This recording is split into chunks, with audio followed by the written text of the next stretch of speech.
Bien, muchachos, vamos a iniciar esta semana con el bloque número 2, llamado descripción gráfica de un conjunto de datos. De aquí vamos a ver algunas representaciones de datos de manera de tablas mediante distribuciones de frecuencias. Vamos a ver lo que es la frecuencia absoluta, la frecuencia acumulada, la frecuencia relativa. Vamos a ver cuáles son los criterios o la determinación de clases para cuando tenemos datos agrupados, y vamos a ver cuáles son criterios, representación y análisis de gráficas. Y aquí vamos a ver lo que son los histogramas, polígonos de frecuencia, los circulares y las ojivas.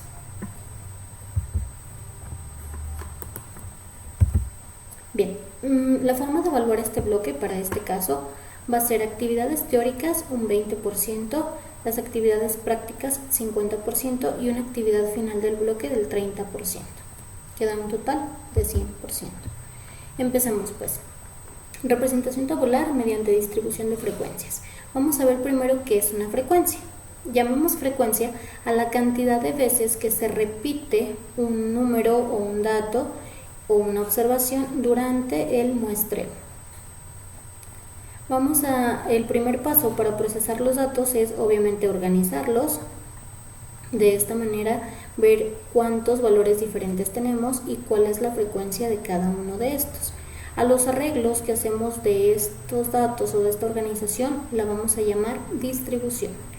Entonces, la distribución va a ser una herramienta matemática y estadística que me va a permitir organizar los datos estadísticos, así como gráficas de barras, circulares o histogramas que me van a ayudar a representar de forma gráfica estos datos o esta distribución.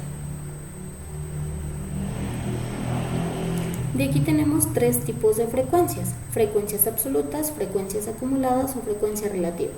Vamos a llamar frecuencia absoluta al número de veces que se repite un número en un intervalo o en una categoría, llamada distribución de frecuencias. Es decir, vamos a llamar frecuencia absoluta el número de veces que aparece un valor dentro de un estudio estadístico. Frecuencia acumulada va a ser los datos acumulados desde el primer intervalo, desde el primer dato, hasta el intervalo o categoría de interés, es decir, hasta que terminemos, hasta la cantidad de datos que tengamos. Esta la vamos a obtener al sumar todas las frecuencias absolutas inferiores o iguales al valor en cuestión, es decir, hasta que lleguemos a nuestro total. Y frecuencia relativa va a ser una proporción de veces que se repite un número dado en un intervalo o una categoría dentro de la distribución de frecuencias. Dicho de otra manera, sería el cociente entre la frecuencia absoluta y el número total de datos u observaciones. Aquí tenemos un ejemplo y la forma de realizarlo. Lugar de residencia de los estudiantes de primero de economía A. Tenemos las residencias o los datos que nosotros obtuvimos, es decir, las respuestas, ¿sí? Tenemos las frecuencias, esta sería la frecuencia absoluta, esta sería la frecuencia acumulada y esta sería la frecuencia relativa. Dentro de estos, la mayoría de los casos en nuestras tablas obtenemos un porcentaje, ¿sí? Bien, entonces, de aquí obtuvimos que los alumnos nos dijeron 16 estudiantes están en Machala, 9 en Pasaje, 3 en Santa Rosa, 4 en El Guabo y 1 en Chilla, ¿sí?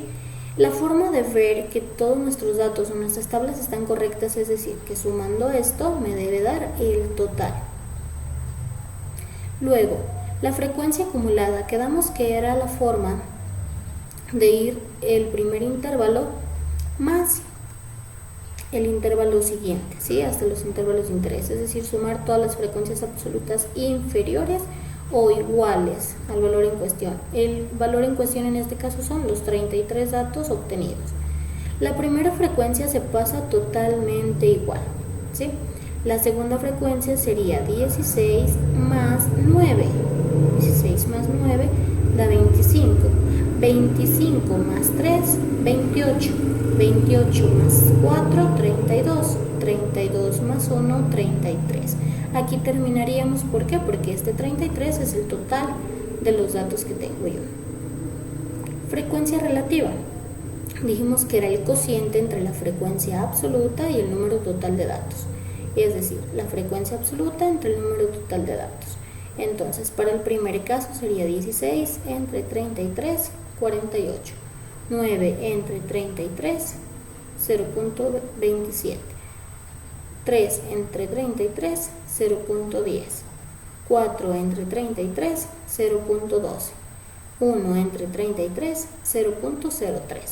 Para saber que esta frecuencia está correcta, o mis valores de la frecuencia relativa son correctas, la suma de estos me tiene que dar 1.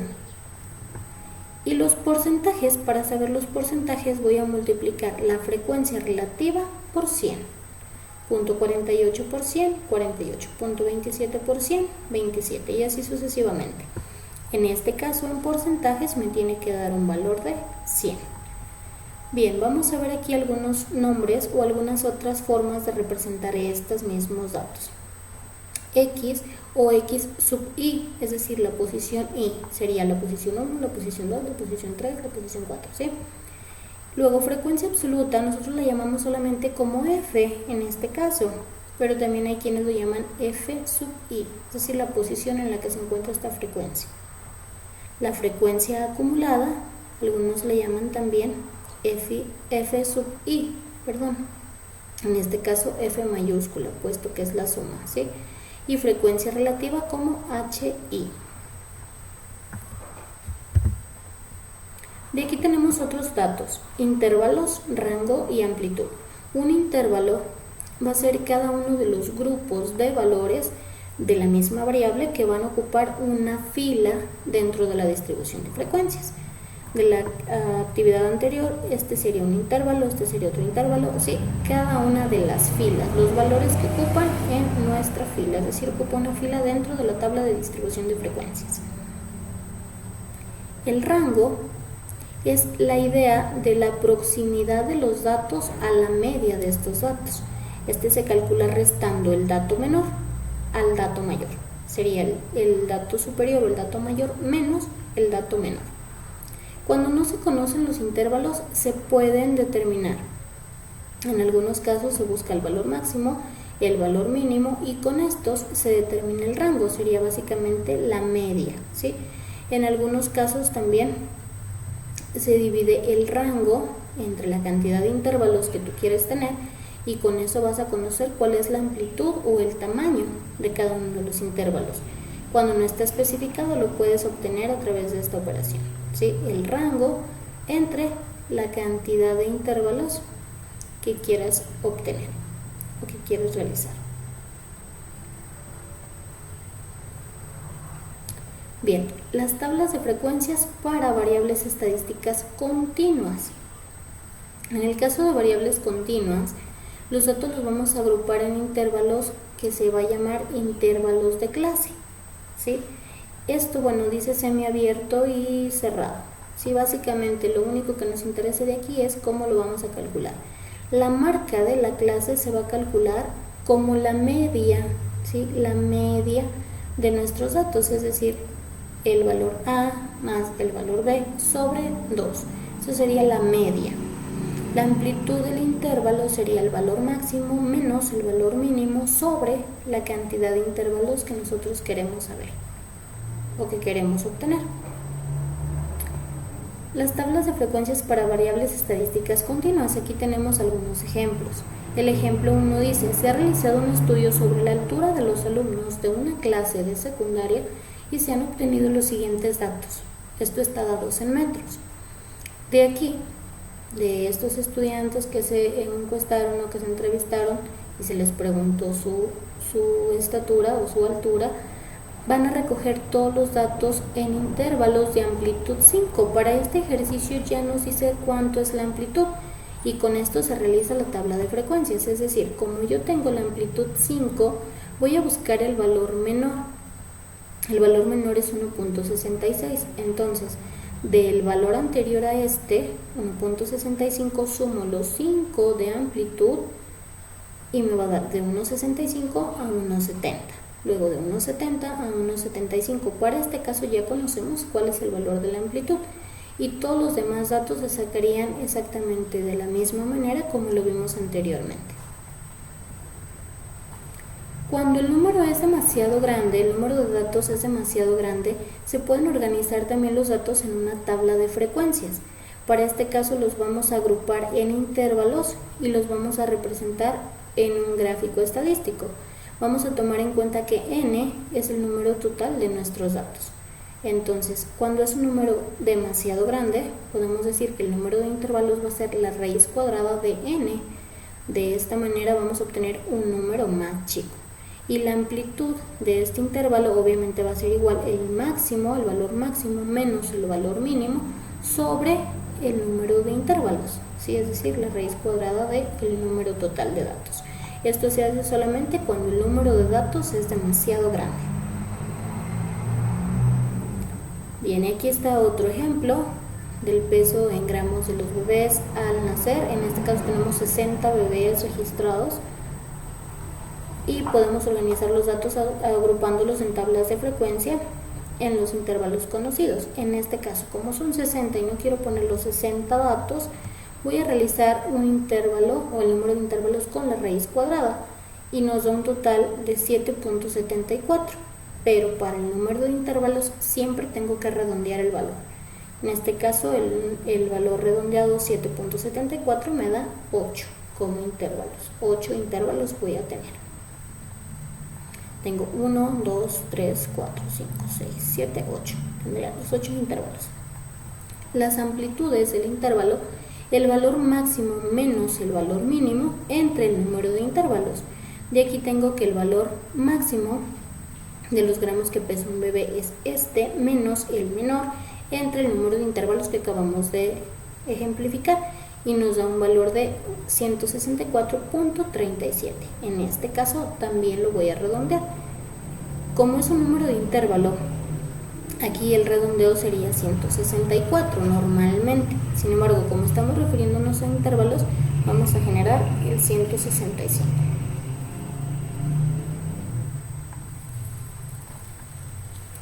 Vamos a ver un ejemplo práctico y con esto vamos a terminar, porque de esta manera más o menos van a ser las actividades de tarea, ¿sí? Bien, número de veces que han ido al cine en el último mes los alumnos de una clase. Tenemos 25 respuestas y de estas respuestas son los datos obtenidos y esos son los que voy a poner aquí, ¿sí? X sub i va a ser el número, se va a referir, a los datos que yo obtuve, es decir, los alumnos han ido 0 veces, 1 vez, 2 veces, 3 veces, 4 veces, 5 veces. Luego, mi siguiente dato de la tabla de frecuencias sería la frecuencia absoluta. Recordemos que en algunos casos la llaman F sub i. Y luego la frecuencia relativa, el porcentaje y en este caso la frecuencia acumulada. Vamos a ver pues. Para los datos yo tengo que fueron 0, 1, 2, 3, 4 y 5 veces. De aquí voy a obtener la frecuencia absoluta. Recordemos que la frecuencia absoluta es el número de veces que se repite un dato. Entonces, para no confundirme, voy a ir generando con este símbolo, voy a ir tachando cada uno de los datos y comprobar este dato. Entonces, para el caso de 0 veces tenemos 1, 2,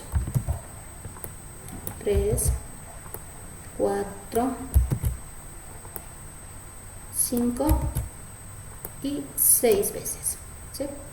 Para el caso del 1 es 1,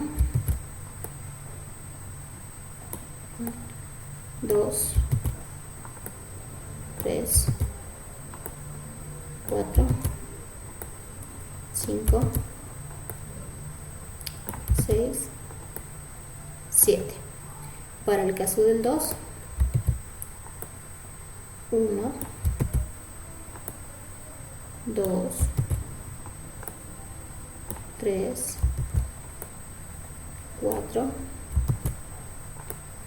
5, 6 veces. Para el caso del 3, tengo 1, 2,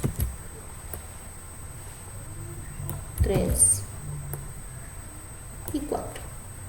Para el caso del 4 solamente tengo una vez y para el caso del 5 tengo también una vez. Con esto ya tengo mis frecuencias absolutas. La suma de estas me tiene que dar 25 porque fue el total de alumnos que yo entrevisté. Bien, la frecuencia relativa dijimos que se sacaba dividiendo o era el cociente de la frecuencia absoluta sobre el total. Entonces sería 6 entre 25, 0.24, 7 entre 25, 0.28, 6 entre 25, 0.24, 4 entre 25, 0.16, 1 entre 25, 0.4 y se repite, 0.04, perdón. La cantidad o la suma de las frecuencias relativas me debe dar 1. Esto es para comprobar que yo estoy correcto, que estoy bien. En algunos casos da 0.99 y está bien también. El porcentaje dijimos que era multiplicar la frecuencia relativa por 100. 0.24 por 100, 24. 0.28, 28. Y así sucesivamente. Y la suma de estas me tiene que dar 100.